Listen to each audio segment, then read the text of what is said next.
গভীর জঙ্গলের মধ্যে একটা ছোট্ট টুনি পাখি বসবাস করত। আর সে একদিন চারটি ডিম দেয়।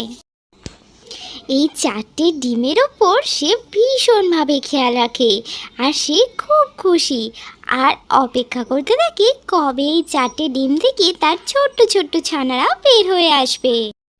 কিন্তু একটা দুঃখের বিষয় হলো, এই টুনি পাখির বাসাটি ছিল ভীষণ নড়বড়ে, আর চারটে ডিমের ভারে মনে হচ্ছিল বাসাটি যেন ভেঙেই যাবে। আমার মনে হচ্ছে আমার এই বাসাটি ভীষণ নড়বড়ে হয়ে যাচ্ছে, আর যে কোনো মুহূর্তে বাসাটি পড়ে গিয়ে আমার ডিমগুলো নষ্ট হয়ে যেতে পারে। আমাকে এক্ষুনি একটা নতুন বাসার সন্ধান করতে হবে। টুনটুনি জঙ্গলের এই প্রান্ত থেকে ওই প্রান্ত, এই গাছ থেকে ওই গাছ, কত জায়গায় তার নিজের বাসা খুঁজতে লাগলো, কিন্তু সে কোথাও বাসা খুঁজতে পেল না।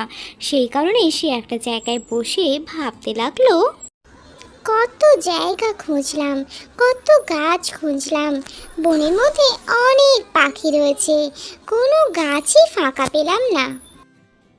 এইভাবেই বাসা খুঁজতে খুঁজতে অনেক রাত হয়ে গেল। আর রাত হয়ে যেতে তখন টুনটুনি তার নিজের বাসার দিকে যেতে থাকলো, কিন্তু কোনো বাসার সে সন্ধানই পেল না।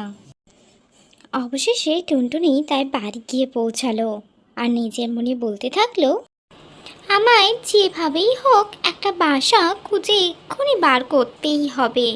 সামনেই তো বর্ষাকাল আসছে, আর হাওয়া দিতেই আমার বাসার যায় যায় অবস্থা। আর বর্ষাকালে বৃষ্টি নামলে না হয় কি হবে কি জানি। আমাকে এক্ষুনি একটা বাসা খুঁজতেই হবে। পরের দিন সকালবেলা হতেই টুনটুনি আবার বাসা খুঁজতে বের হয়, আর বাসা খুঁজতে খুঁজতে সে প্রচণ্ড ক্লান্ত হয়ে একটা জায়গায় বসে পড়ে। তার পাশেই টুনটুনি দেখে কিছু খাদ্যশস্য পড়ে আছে। সে সেগুলো দেখে বলে, বাহ, এই তো এইখানে অনেক শস্য আছে, এখন বরং এই দানাগুলো খেয়ে নিয়ে তারপরে আমি আবার আমার বাসা খোঁজার জন্য রওনা দেব। টুনি তারপর চটপট করে দানাগুলো খেয়ে নেয়, আর তারপরে উঠতে যাবে, হঠাৎ করে দেখে একটা বট গাছের মধ্যে বিশাল বড় গর্ত। আর সেই গর্ত থেকে সে খুশি হয়ে বলতে থাকে, বাহ, কি চমৎকার জায়গা পেয়েছি আমি, আর এতদিন যাবৎ আমি কতই না খুঁজছিলাম। এই গর্তের মধ্যেই আমি একটা বাসা করি আমার চারটে ডিম নিয়ে অনেক বেশি সুরক্ষিত থাকবো। আর এখানে আমি খাবারও পেলাম।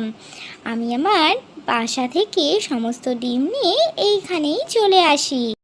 পরের দিনে সকাল হতেই টুনি আর দেরি করেনি। সে সঙ্গে সঙ্গেই তার চারটে ডিম নিয়ে এসে একটা সুন্দর বাসা তৈরি করে সেই গর্তের মধ্যে থাকতে শুরু করলো।